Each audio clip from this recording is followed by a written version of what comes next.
নমস্কার, দেখছি রিপাবলিক বাংলার সঙ্গে রয়েছে আমি স্বর্ণালী। আর শুরু করছি সোজাসুজি স্বর্ণালী। আজ একটা গল্প দিয়ে শুরু করব। এক রাজ্যে ক্ষমতাসীন শাসক দল ভোটে পিছিয়ে গেল। যে কেন্দ্র নিয়ে গোটা দেশ জুড়ে প্রচার হলো সেই কেন্দ্র হাতছাড়া হলো। সেখানেও ভোট পেল না ক্ষমতাসীন শাসক দল। সেই ক্ষমতাসীন দলকে নিয়ে সোশ্যাল মিডিয়ায় ট্রোলিং শুরু হলো। আর এই ঘটনায় বেজায় খাপ্পা শাসক দলের কর্মী সমর্থকেরা। তারাও এবার পাল্টা আসরে নামলো।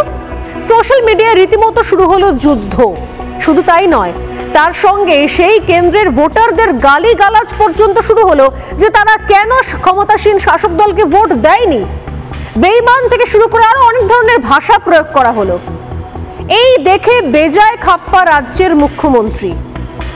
তার প্রশ্ন হচ্ছে, যদি কোনো রাজনৈতিক দল জিতেও যায়, যদি তার দল নাও জেতে, তাহলে তার এলাকার লোকজনদের গালিগালাজ করার অধিকার তার দলের নেতাদের কে দিয়েছে? তাই সঙ্গে সঙ্গে পুলিশ আধিকারিকদের গ্রেপ্তারের নির্দেশ দেওয়া হলো। গ্রেপ্তার হলো শাসক দলের হয়ে যারা সোশ্যাল মিডিয়ায় খারাপ শব্দ গালিগালাজ ব্যবহার করছিলেন তাদের জন্য। তাদেরকে গ্রেপ্তার করলো। এটা কোনো বানানো গল্প নয়। যে গল্পটা বললাম এই মুহূর্তে, এই গল্পটা বাস্তব গল্প। এটা যে রাজ্যের গল্প, সে রাজ্যের নাম উত্তরপ্রদেশ, আর মুখ্যমন্ত্রীর নাম যোগী আদিত্যনাথ। অযোধ্যা যে লোকসভা কেন্দ্রে পড়ে, সেই ফৈজাবাদ হেরে গিয়েছে বিজেপি। গোটা দেশ জানতো হয়তো অযোধ্যায় বিজেপি জিতবে। 500 বছর বাদে শ্রীরামচন্দ্র ফিরেছেন, রাম মন্দির তৈরি হয়েছে, গোটা দেশ জুড়ে এত রকম আলোড়ন তৈরি হয়েছে, এত খবর, একটা আবেগ। তারপরও সেখানে হেরে গিয়েছে বিজেপি। হেরে গিয়েছেন বিজেপি প্রার্থী লালু সিং, জিতেছেন সমাজবাদী পার্টির অবধেশ কুমার। ভোটে বিজেপি হারের পরই আন্নাদাক্ষ এবং ধীরেন্দ্র নামের দুজন ইউটিউবার যারা অযোধ্যাবাসীকে গালিগালাজ করা শুরু করে শাসক দলের হয়ে। কারণ বিভিন্ন ট্রোলিং শুরু হয়েছিল, এই তো হেরে গেল বিজেপি, এই তো অযোধ্যা হলো হাতছাড়া, আরো অনেক ধরনের খারাপ খারাপ ট্রোলিং শুরু হয়েছিল। তাই মঞ্চে নামেন এই দুজন বিজেপির সমর্থক। তারা ইউটিউবার, তারা ইউটিউবে অযোধ্যাবাসীকে গালিগালাজ করে শেষ করে দিলেন। কিন্তু এ ধরনের জিনিস বরদাস্ত করা হবে না। নিজের দলের সমর্থক হলেও হবে না, নিজের দলের কর্মী নেতা হলেও হবে না। তাই সঙ্গে সঙ্গে তাদেরকে অ্যারেস্ট করার নির্দেশ দেন যোগী আদিত্যনাথ। তাদের মধ্যে একজনের বক্তব্য সামনে এসেছে। দেখুন ভাইরাল ভিডিওতে সেই কি বলা হচ্ছে, যে ভিডিও দেখার পর এই সিদ্ধান্ত নেন। আমি শুরুতেই দেখাবো যে রাজ্যের কথা বলছি, যে উত্তরপ্রদেশের কথা বলছি, দুজনের বক্তব্য এবার দেখাবো। যদিও নিঃসন্দেহে সেই বক্তব্য চালাতে পারবো না, কারণ সেই ফুটেজ ইতিমধ্যেই ভাইরাল এবং সেটা বেশ কিছু অংশ ক্লিপ করেই দেখাবো। আমি দেখাবো যে যেভাবে কোথাও গালিগালাজ করা হচ্ছিল, যেভাবে কোথাও অযোধ্যায় কেন হারলো বিজেপি তার জন্য ব্যাটন ধরা হচ্ছিল। আমি এবার খুব সংক্ষেপে চালাতে বলবো সেই ভাইরাল ভিডিও। खाके जिसका खाया है, देश से बढ़ के, धर्म से बढ़ के आज जातिवाद हो गया तुम्हारे लिए है। और जहां भगवान श्री राम तरसते रहे अपने घर वापसी के लिए, और उन्हीं नमक हरामों ने उनका त्याग करवाया है। और आज जिस पार्टी ने कार सेवक, लाखों कार सेवकों पे गोलियां चलवाई हैं, उन नमक हरामों को तुमने जिता दिया। गांव जिसमें बीजेपी ने, और एक भी सारी पूरी बीजेपी को, वो अपने धर्म के लिए लड़ रहे हैं, अपनी जातिमान, अपना स्वाभिमान है। भाई एक बात बता दो, तुम्हारे लिए शुरू से ही देश बना रहा, धर्म बना रहा, जाति बढ़ी रही। पहले भी मुगल काल में भी यही होता रहा और आज भी यही हो रहा है। तो भैया इसका भुगतान देना पड़ेगा तुम लोगों को। उत्तर प्रदेश से उम्मीद नहीं थी गद्दारों। জেল কাট রে, हम सजा भुगत रहे हैं। ছবি আমরা দেখালাম, যে বক্তব্যগুলো আমি শোনাচ্ছিলাম, যে এরপর কি হলো। এরপরই উত্তরপ্রদেশের মুখ্যমন্ত্রী যোগী আদিত্যনাথ তিনি আর এক বিন্দু সময় নষ্ট করেননি, কারণ প্রশাসনিক বৈঠক করেন এবং সঙ্গে সঙ্গে তিনি অভিযুক্তদের গ্রেপ্তারের নির্দেশ দেন। প্রশাসনিক আধিকারিকদের বৈঠকে সোশ্যাল মিডিয়ায় উস্কানি রুখতে ব্যবস্থা নেওয়ার নির্দেশ দেওয়া হয়েছে।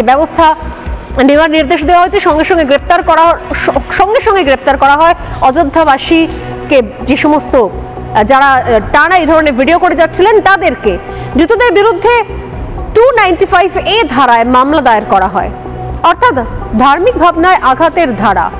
পুলিশ সূত্রে খবর দুজনই সেখানে অভিযুক্ত এবং যারা এই বিষয় নিয়ে যারা লাগাতার কোথাও শাসক দলের হয়ে ক্যাম্পেইন করছিলেন তাদেরকে অ্যারেস্ট করার নির্দেশ দেন যোগী আদিত্যনাথ, যাতে কোনো রকমের সেখানে আইন শৃঙ্খলার অবনতি না হয়। এখানেই থামেনি প্রশাসনিক বৈঠকে সরকারি শূন্য পদের তালিকা চাওয়া হয়েছে এবং তার সঙ্গে শূন্য পদে দ্রুত নিয়োগের ব্যবস্থাও করা হয়েছে, অর্থাৎ নিরপেক্ষ প্রশাসন এবং উন্নয়নের জোর। যদিও দুটোর সঙ্গে আপনারা কানেকশন পাবেন না, কিন্তু কানেকশন আছে হচ্ছে জিতে গেলেই যা খুশি করার ছাড়পত্র পাওয়া যায় না। অনেকেই বলছিলেন যে বাংলা যা করে তা তো গোটা দেশ তা ভাবে।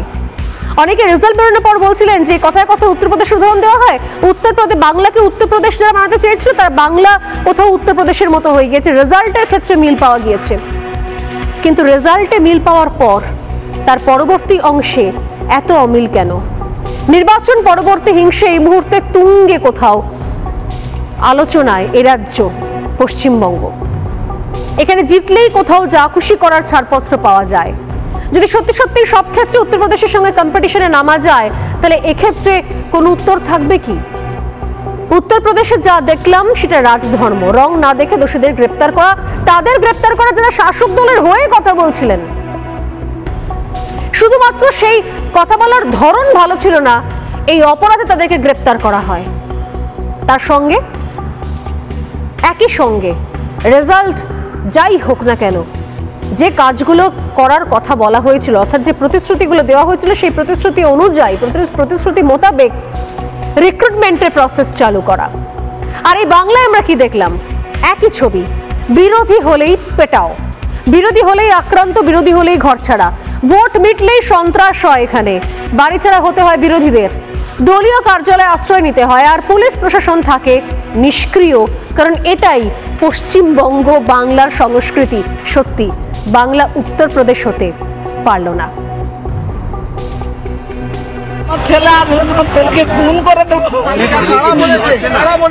টিএমসি দলের নেতা আমরা হুমকি দিচ্ছে যে তোমার কোনো জিনিস যায়নি, সব তোমার জিনিস মিথ্যা কথা বলছো তুমি। এইভাবে বললে আমরা থাকবো কি করে? আমাদের একটা শান্তি রক্ষার ব্যবস্থা করে দাও, নাহলে আমরা তো পারতেছি না।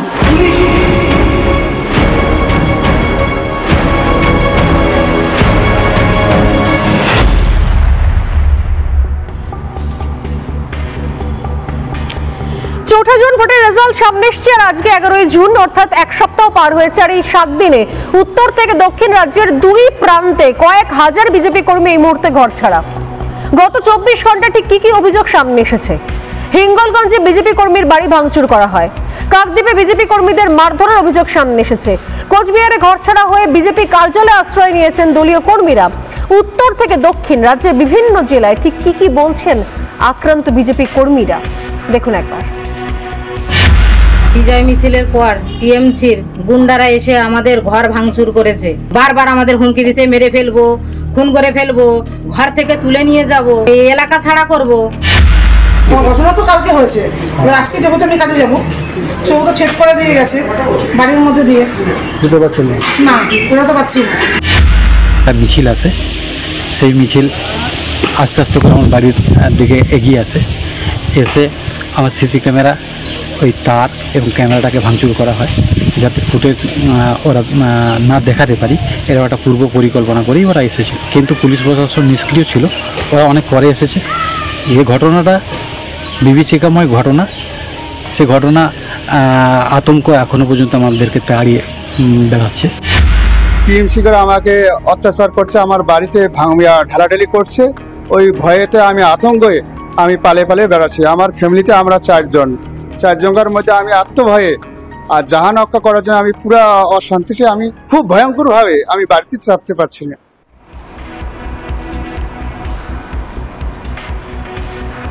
ভোট মেটার দিন কয়েক পর মিনাখাতে হামলা, সন্ত্রাস চালানোর অভিযোগ সামনে আসে, পুলিশের নিষ্ক্রিয়তার অভিযোগ সামনে এসেছে। বিজেপি রাজ্য সভাপতি সুকান্ত মজুমদারের সামনে কান্নায় ভেঙে পড়েছেন সেখানকার বিজেপি কর্মী সমর্থকেরা, সেই ছবিও দেখাবো। এবং এই জায়গা থেকে আমার প্রশ্ন যে সত্যি কথায় কথায় এর আগে রাজ্যের শাসক দল এ রাজ্যের এক শ্রেণী বলতো যে বাংলাকে উত্তরপ্রদেশ হতে দেব না। ভালো কথা, বাংলাকে উত্তরপ্রদেশ দিতে হবে না। তারপর যখন রেজাল্ট খারাপ হলো বিজেপির উত্তরপ্রদেশে, তখন তাদের প্রশ্ন হচ্ছে উত্তরপ্রদেশকে বাংলা বানিয়ে দিলাম, বিশাল গর্বের ব্যাপার। বাংলা উত্তরপ্রদেশে কি অসাধারণ মিল। অযোধ্যায় পর্যন্ত হেরেছে বিজেপি, কিন্তু অযোধ্যায় বিজেপি হারার পর সেখানকার পুলিশ প্রশাসন, সেখানকার ক্ষমতাসীন বিজেপি যারা সেখানকার ক্ষমতায় রয়েছে তাদের কি ভূমিকা ছিল?